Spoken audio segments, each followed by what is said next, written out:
ফেসবুকেতে বিভিন্ন পেজে বিভিন্ন লোক কমেন্ট করছে আমি কি পার্টি করি, আমি বিজেপি করি না সিপিআইএম করি না তৃণমূল কংগ্রেস না নওশাদ সিদ্দিকের যেহেতু ভিডিও দিই না আইএসএফ করি।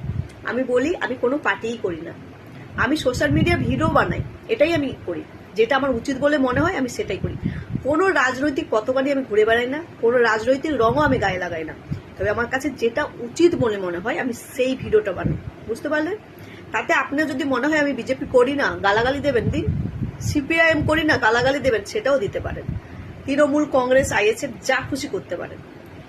আমি স্বাধীন ভারতে স্বাধীন নাগরিক, আমার আমার ইচ্ছে অনুযায়ী আমি ভিডিও বানাই, তাতে আমি সবকিছু যে কোনো দলের সম্বন্ধে ভালোটা এবং খারাপটা বলতে পারি, এটা আমার কাছে স্বাধীনতা আছে। তাই আমি কোনো দলের সাথে যুক্ত নই, কারণ কোনো দল করলে তার ভালোটা বলতে পারবো খারাপটা বলতে পারবো না, সেটা তো হয় না। তাই আমি কোনো দলের সাথেই যুক্ত নই, আমি সোশ্যাল মিডিয়া ভিডিও বানাই, এটাই হচ্ছে আমার কাজ, বুঝতে পেরেছেন?